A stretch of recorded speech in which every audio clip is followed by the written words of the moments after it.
키십니다. 예, 아멘. 오늘도 예수님께서 주저앉아 있는 것들을 일으키시는 은혜가 우리에게 있을 줄 믿습니다. 박용석 집사님의 장례를 성도님들의 기도와 또 관심 속에서 잘 마쳤습니다. 집사님을 생각하면 다들 너무 빨리 가셨다는 애석함을 가지고 계시는 줄 압니다. 화순 전대병원으로 그리고 요양병원으로 다시 학동 전대병원으로 오고 가시길 수개월 하셨습니다. 코로나 이후로 병원 출입이 엄격해져서 입원해 계신 성도님들을 뵙는 게 참 어렵습니다.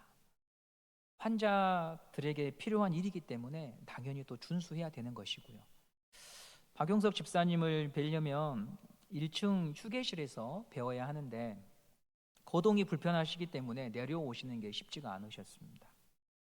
때문에 집으로 돌아오시면 담임 목사님과 신방을 통해서 교제를 나누었습니다. 근본에 위독하시다는 말씀을 들었지만 아직은 뵐 수 있는 기회가 있다고 생각했습니다. 그런데 이렇게 우리 곁을 빨리 떠나셔서 참 아쉽습니다. 수년째 남편 옆을 지키시며 간병하셨던 이혜경 집사님의 마음은 누구보다 슬프고 어려우실 것입니다. 하나님의 위로가 장례를 마치고 쉬고 계실 우리 유족들에게 있기를 간절히 소망합니다. 장례를 치르면서요, 그럼에도 한 가지 위로가 되는 부분이 있었습니다. 박용석 집사님께서 참으로 예수님을 믿는 사람답게 생을 사시다가 우리 곁을 떠나셨다는 것입니다. 늘 주변 사람들을 섬기는 것에 진심이셨습니다. 제가 전도사 때도 은성 쉼터를 통하여서 많은 분들의 연약함을 침술로 섬기고 또한 도와주셨던 것을 저도 기억합니다. 몸이 불편한 가운데서도 교회를 생각하고 이웃을 생각하셨습니다. 그런 따뜻한 뒷모습을 무 사람들에게 남겨주셨기 때문에 집사님을 기억하시는 분들은 다들 마음의 위로를 받는 것 같습니다. 그리스도인이라고 하는 것은 예수님을 닮아가는 사람입니다. 그리스도를 믿는다고 하는 것은 예수님을 롤 모델로 삼아 그분이 행하시고 가르치신 것을 따라가겠다라고 하는 의미입니다. 그리스도인이 교회를 다니는 목적이 여기에 있고 우리가 오늘 예배하는 것도 바로 그 이유 때문입니다. 예수님은 3년의 삶을 공생애를 사시면서 하나님이 어떤 분이신가를 보여주는 삶을 사셨습니다. 그분의 삶을 한마디로 축약해서 보여주는 구절을 찾아보자면 요한복음 14장 8절 9절 말씀을 생각해 보게 되는데요, 우리 같이 한번 읽어보도록 하겠습니다. 시작. 빌립이 이르되 주여 아버지를 우리에게 보여 주옵소서. 그리하면 족하겠나이다. 예수께서 이르시되 빌립아 내가 이렇게 오래 너희와 함께 있으되 내가 나를 알지 못하느냐. 나를 본 자는 아버지를 보았거늘 어찌하여 아버지를 보이라 하느냐. 빌립은 예수를 믿는 성도라면 누구나 한 번쯤 갖게 되는 소원, 하나님을 보고 싶었습니다. 그래서 예수님께 대담한 요청을 하지요. 하나님 아버지를 우리에게 보여주십시오. 이 요청에 대하여 예수님이 하신 답은 나를 본 자가 하나님을 보았다. 아들 두 녀석이 머리를 자르거나 제가 머리를 자르면 성도님들이 태양이 왔다 이렇게 말씀을 하십니다. 아들은 아버지를 닮고 아버지도 아들을 닮습니다. 하나님의 아들이셨던 예수님은 하나님이 어떤 분이신지를 가장 잘 보여주시는 분이셨습니다. 하나님은 영이시기에 사람의 눈으로 볼 수 없지만 육체를 입고 오신 말씀이신 예수님을 통해 사람들은 하나님을 보았던 것이었죠. 그래서 예수님은 빌립에게 너가 나를 보았으면 하나님을 본 것이다 라고 말씀하셨습니다. 이 원리가 저와 여러분에게 그대로 적용이 됩니다. 예수님께서 하나님이 어떤 분인가를 보여주셨듯이 성도는 예수님이 누구인가를 보여주는 사람이라는 것이죠. 이런 변화를 보여주고 있는 두 사람이 오늘 본문에 등장합니다. 베드로와 요한입니다. 베드로와 요한 두 사람은 성전 미문에 앉아있던 안진뱅이를 주목하여 바라보았습니다. 예전부터 그 안진뱅이는 알고 지낸 사람입니다. 불쌍하다 혹은 누구의 죄 때문에 저렇게 불쌍한 인생을 사는 걸까 하며 지나쳐 왔습니다. 그런데 베드로와 요한은 이제 다른 마음으로 그 장애인을 봅니다. 주목하여 보았다라고 성경은 기록하는데요. 우리 3장 4절 말씀을 함께 보도록 하겠습니다. 3장 4절입니다. 시작. 베드로가 요한과 더불어 주목하여 이르되 우리를 보라 하니. 주목하여 보았고요. 그리고 여기서 한 가지 눈에 들어온 단어가 있는데요. 더불어서 같이 보았습니다. 두 사람이요, 같은 생각과 같은 마음을 가졌습니다. 사실 우리는 제자들이 얼마나 우리처럼 다투고 또 자기 자존심이 센 사람들인지 자주 들었습니다. 예수님은 십자가 죽음 전에 제자들에게 정말 진심 어린 마음으로 말씀하셨습니다. 나 죽는다. 나 고난받는다. 예루살렘 올라가는 목적이 그것이다. 그러나 제자들의 관심은 어디에 있었습니까? 다른 것에 있었습니다. 우리 마가복음 9장 33절 34절을 보도록 하겠습니다. 시작. 가버나움에 이르러 집에 계실새 제자들에게 물으시되 너희가 길에서 서로 토론한 것이 무엇이냐 하시되 그들이 잠잠하니 이는 길에서 서로 누가 크냐 하고 쟁론하였습니다. 이런 제자들의 모습 속에서 나를 보는 것이죠. 예수님을 주로 고백하지만 내 이름에 연연하며 살 때가 얼마나 많은지 모릅니다. 너가 감히 나한테 그럴 수 있어 라고 하는 그 감정이 우리를 밤에 잠 못 이루게 할 때가 얼마나 많고 3년, 5년, 10년이 지나도 그 감정 속에서 힘들 때가 얼마나 많은지 모릅니다. 그런데 여러분, 우리가 이런 성도의 죽음과 장례를 통해서 죽음 앞에서는 다 의미가 없는데 시간이 지나가면 별일 아닌데 라고 하는 것을 깨닫게 되지요. 예수님께서는 제자들의 싸움과 다툼을 보면서 얼마나 답답하셨을까요? 그럼에도 끝까지 한결같은 사랑으로 기다리셨고 제자들의 마음에 때가 되면 성령이 임하자 이 두 사람은 더불어 함께 같은 마음을 가질 수가 있었습니다. 그래서 예수님이 무엇을 원하는가, 예수님이 가장 바라는 게 무엇일까를 혼자가 아니라 더불어 교회를 이루어 주목하고 바라보는 사람들이 되었던 것이죠. 교회 밖을 넘어 사회에서도요, 일치와 화합이 있습니다. 그런데 대체적으로 이 세상에서의 일치와 화합은 힘이 있고 권세가 있는 사람들을 중심으로 가는 것이지 바닥과 주변과 밑에 있는 사람들을 통하여 이루어지는 법은 거의 없습니다. 그래서 위에서 불의한 결정을 하면 그것이 잘못되었다라고 생각함에도 불구하고 따라가야 하는 게 세상의 일입니다. 그러나 예수의 영으로 충만할 때 사람은 자기라고 하는 울타리를 벗어나서 나의 생각을 관철시키는 것이 목적이 아니라 어떻게 하면 여기에 주님이 드러나고 어떻게 하면 이것을 통해 예수님이 나타날 것인가를 고민하게 됩니다. 최근에 청년들이 배드민턴을 함께 치고 있습니다. 축구 모임이 정기적으로 있었는데요, 자매들이 함께 하기가 어려웠습니다. 그런데 배드민턴은 남녀 모두 부담 없이 다 할 수 있다고 하는 장점이 있더군요. 이제 조직을 갖춰가고 모임이 한 4번째 이루어가고 있는데요, 이 모임에 한 청년의 여자친구가 참석을 했습니다. 신앙생활을 하지 않은 자매인데 남자친구가 같이 배드민턴 치러 가보자고 해서 따라 나온 것이죠. 교회까지 오기가 부담스러운 사람들에게 이런 동아리 모임은 교회 공동체에 들어올 수 있는 하나의 징검다리가 되는 것 같습니다.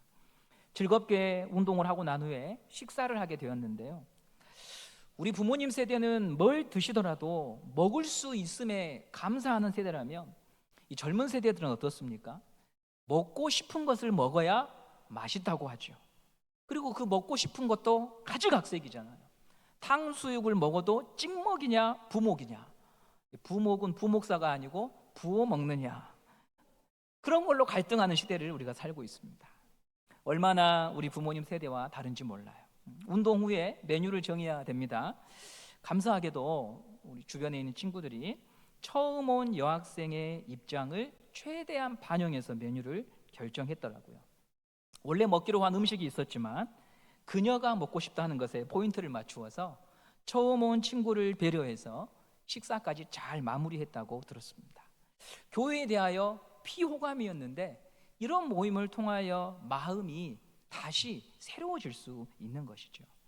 저는 예수를 믿는 것이 크고 위대한 일, 세상과 역사를 바꾸는 일, 그런 일도 중요하지만 우리가 살아가는 이 시대는요, 작은 일이 더 큰 영향력이 있는 것 같습니다. 사회에 큰 돈을 기부하고 큰 사역을 하시는 분들도 계셔야 됩니다. 그런데 우리 모두가 다 그렇게 살 수는 없지요. 형편이 다르니까요.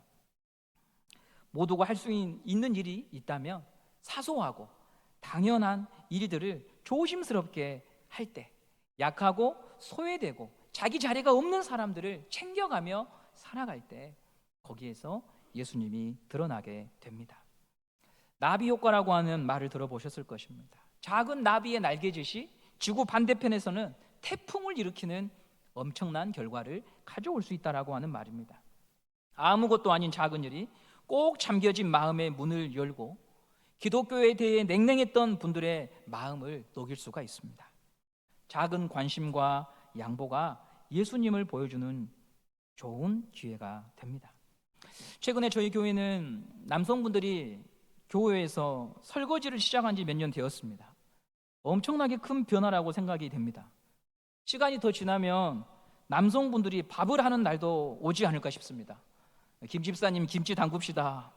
장로님 물 좀 맞춰주세요. 목사님 반찬이 그게 뭐예요? 하는 소리가 들릴 수 있습니다.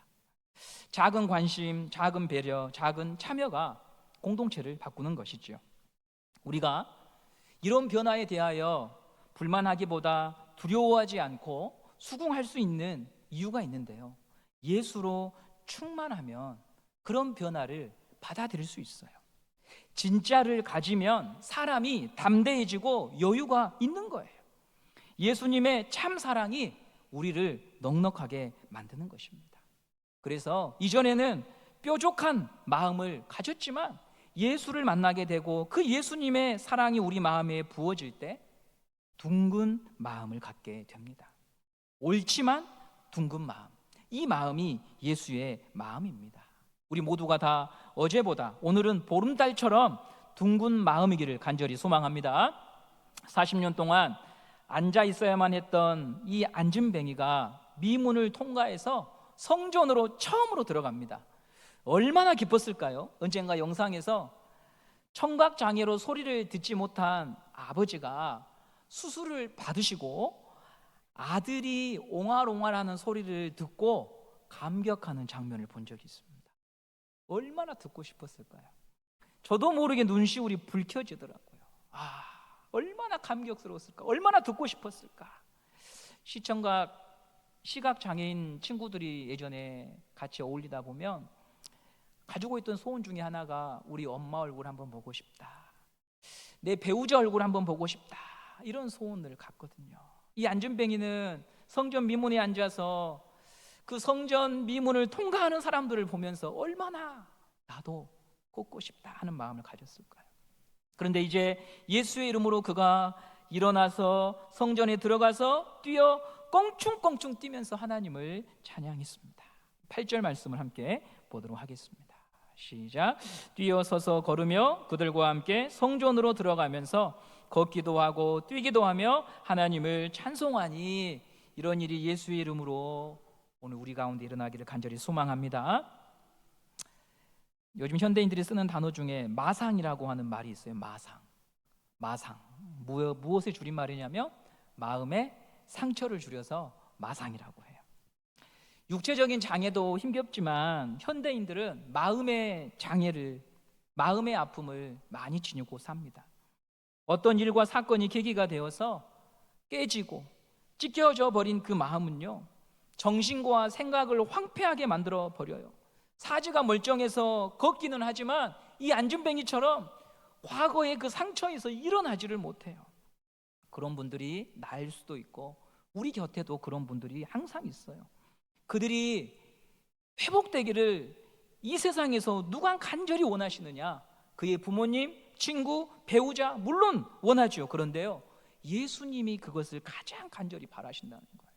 그리고 예수를 믿으면, 우리가 예수를 알게 되면 예수님처럼 그런 분들을 볼 때에 우리도 그런 소원을 갖는 거예요. 아, 저분이 일어날 수만 있다면, 저분의 형편이 나아질 수만 있다면 하는 소원이 우리의 소원이 되는 거죠.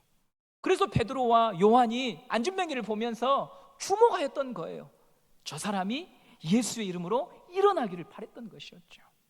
오늘 우리의 마음에 나의 문제를 넘어서 우리가 더불어 주목해야 되는 영혼들을 다시 생각해내고 그들을 위해 기도하는 아름다운 밤이 되기를 간절히 원합니다. 안진뱅이는 정신이 이제 좀 들자 누굴 찾아가냐면 베드로와 요한을 찾아가요. 나를 이렇게 낫게 해준 사람이니 얼마나 고맙습니까? 목숨을 주어도 아깝지 않지요. 생명의 은인입니다. 11절 말씀을 함께 보도록 하겠습니다. 11절입니다. 시작. 나은 사람이 베드로와 요한을 붙잡으니 모든 백성이 크게 놀라며 달려나아가 솔로몬의 행각이라 불리우는 행각에 모이거늘. 오늘 본문의 배경이 되는 장소가 성전 안에 있는 행각이라고 하는 곳입니다. 솔로몬의 행각. 행각이라고 하는 것은 우리가 잘 쓰지 않는 단어인데요, 지붕과 기둥만 있는 건물입니다. 벽이 없어요. 지붕과 기둥만 있는 건물. 이곳에서 사람들은 어떤 일에 대해서 토론하거나 말씀을 가르치는 장소로 이용을 했습니다. 특별히 나의 주장을 피력하기 원하는 사람들은 행각에서 열변을 토하곤 했지요. 40년간 한 번도 일어서 본 적이 없이 구걸만 하던 사람이 껑충껑충 뛰며 하나님을 찬양하는 것을 보고 주변에 있던 모든 사람들의 눈이 휘둥그레졌습니다. 이게 무슨 일인가 하며 장애인을 쫓아가 보니 장애인이 베드로와 요한을 붙잡고 있었습니다. 모든 사람의 시선이 두 사람을 향하는 거죠. 가끔 그런 상상 해보신 적 있으십니까? 모두가 나를 인정해주고 바라봐주고 나는 어디서나 없어서는 안 될 그런 위치에 있는 사람이 되어보는 것. 베드로와 제자들은 이전부터 간절히 이런 일을 꿈꿨습니다. 누가 더 크냐고 싸웠던 사람들이었으니 정말 사람들에게 인정받고 싶었던 마음이 있었죠. 그런데요, 그 베드로가 주변에 모여있는 사람들을 향하여 참 다른 대답을 합니다. 12절 말씀을 함께 보도록 하겠습니다. 12절입니다. 베드로가 이것을 보고 백성에게 말하되 이스라엘 사람들아, 이 일을 왜 놀랍게 여기느냐? 우리 개인의 권능과 경건으로 이 사람을 걷게 한 것처럼 왜 우리를 주목하느냐? 아멘. 왜 우리를 주목하십니까? 우리가 한 게 아닙니다. 예수님께서 이 사람을 고쳤다고 기쁨으로 증거합니다. 이 본문은요, 요한복음의 다른 본문과 중첩이 되거든요. 요한복음 10장 22절 23절을 함께 보도록 하겠습니다. 시작. 예루살렘 수전절에 이르니 때는 겨울이라 예수께서 성전한 솔로몬 행각에서 거니시니. 예수님이 어디에 계셔요? 솔로몬 행각에서 말씀을 전하셨어요. 십자가 죽음을 당하시기 전에 수전절에 있던 상황이에요. 수전절이란 성전을 재건한 후에 하나님께 봉헌하는 것을 기념하는 절기예요. 수전절은 겨울에 있는 절기거든요. 유대 광야로부터 불어오는 한파로 추위가 뼛속까지 파고들던 그런 시기입니다. 그 매섭게 추운 겨울에 사방에 벽이 터진 솔로몬 행각에서 예수님이 제자들에게 말씀을 전하셨어요. 그 말씀이 요한복음 10장 27절 말씀입니다. 같이 보겠습니다. 시작. 내 양은 내 음성을 들으며 나는 그들을 알며 그들은 나를 따르느니라. 예, 양과 제자에 관한, 양과 목자에 관한 말씀을 하셨어요. 그러나 그때까지만 해도 베드로와 제자들은 예수님을 잘 믿지 않았죠. 베드로의 관심은 이 예수님을 통해서 내가 무엇을 얻을까? 내가 원하는 소원을 어떻게 얻을까? 그러니 주님께서 찬바람 맞으며 전하신 말씀이 마음에 들릴 리가 없지요. 아마도 설교가 빨리 끝나야 될 텐데, 그리고 빨리 예루살렘에 가셔야 될 텐데 라고 하는 게 베드로의 마음이었을 것입니다. 주님은 그런 제자들의 상태를 알고 계셨음에도 끝까지 말씀을 전하셨습니다. 왜냐하면 십자가 죽음 후에 성령이 오시면 너희들이 내 말을 이해할 거다, 너희들이 달라질 거다 내다보신 것이죠. 교회의 자녀들이 커가고 교회의 자녀들이 앞가림하는 거 보시면서 많은 성도님들이 대견스러워 하시더라고요. 모난 행동을 하고 예배 시간이면 잠만 자고 전화를 해도 받지 않고 했던 그런 자녀들이 결혼을 하고 또한 직분을 받는 것을 보시면서 감격스러워 하시더라고요. 이는 우리가 어찌 되었던 간에 그 자리에서 가르쳤던 것이요, 그들의 가슴에서 성령님을 통하여 하나하나 싹이 터가는 거예요. 그러니 지금 깨닫지 못하고 알아듣지 못한다고 해서 믿음으로 가르치시는 것을 중단하지 마시기 바랍니다. 포기하지 마십시오. 세상의 눈으로 볼 때는 요한복음 10장에 있는 베드로가 사람 되겠나, 주의 일을 위하여서 쓰임 받겠나 했던 베드로가 이제 오늘 사도행전 3장에서는 예수님을 대신하여 솔로몬 행각에서 복음을 전한다는 거죠. 우리도 그런 꿈을 꿔야 돼요. 내가 품고 있는 자녀, 내 자녀만이 아니라 이 교회에 속해 있는 우리 다음 세대들이, 그리고 고통 속에서 방황하고 있는 우리 성도들이 언젠가는 나의 기도를 이어받아서 또 누군가를 향하여 기도하리라, 나의 섬김을 이어가리라. 그들도 베드로처럼 솔로몬 행각에서, 자기의 삶의 행각에서 예수를 전할 것을 그려보면서 우리가 소망 중에 믿음 생활을 해야 되는 줄 믿습니다. 베드로는 이렇게 말합니다. 16절 말씀 같이 한번 보도록 하겠습니다. 16절입니다. 시작. 그 이름을 믿음으로, 그 이름이 너희가 보고하는 이 사람을 성하게 하였나니 예수로 말미암아 난 믿음이 너희 모든 사람 앞에서 이같이 완전히 낫게 하였느니라. 아멘. 얼마 전 솔로몬 행각에서 복음을 전했던 예수님을 대신해 그가 바턴을 이어받아 예수를 전합니다. 더 이상 자기 욕망을 위해 예수님을 이용하는 사람이 아닙니다. 실패와 절망을 통과하며 자랑이 바뀐 사람이 되었습니다. 무엇이 이런 변화를 가능하게 한 것일까요? 그것은 예수님의 십자가 사랑밖에 없습니다. 예수님의 십자가 사랑이 성령을 통하여 믿어질 때 사람은 바뀝니다.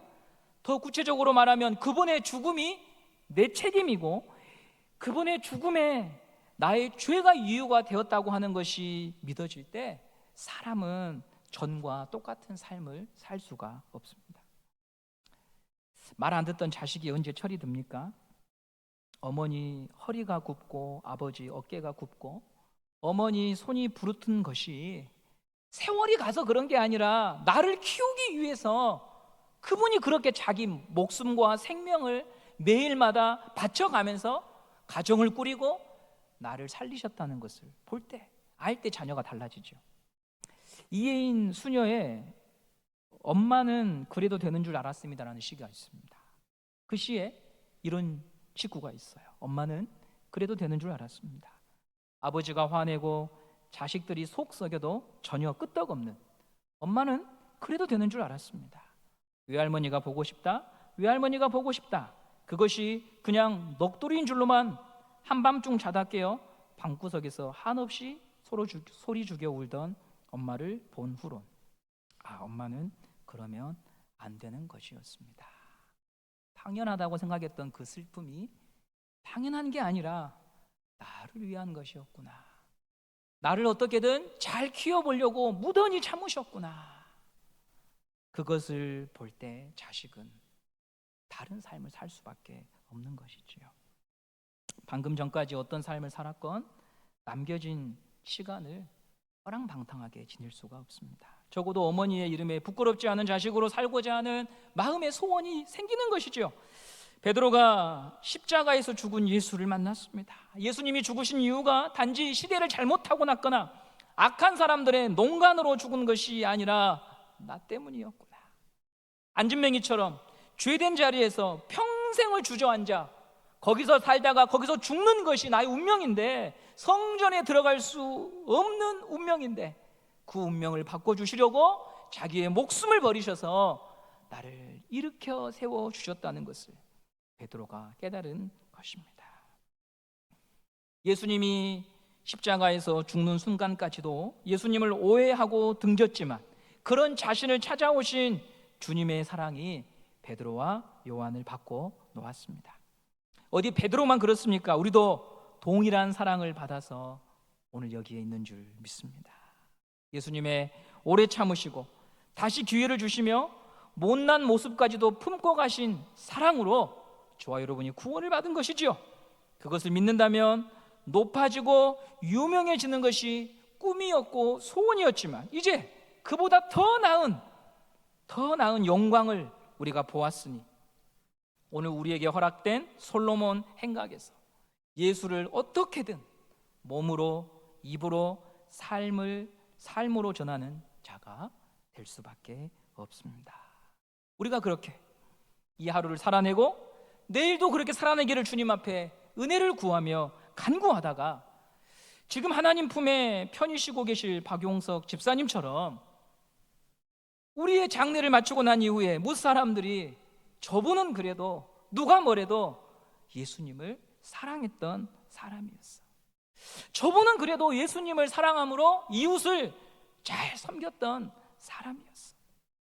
그런 말을 들을 수만 있다면 그 사람은 복된 사람이요, 그 사람의 죽음은 귀한 죽음이요, 그를 통하여 하나님이 또다시 새로운 꽃을 피어나게 하실 줄 믿습니다. 우리 모두 그 사랑 감사하고 기억하며 주어진 우리의 인생길을 끝까지 달려가는 우리 모든 성도님들 되시기를 간절히 소망합니다.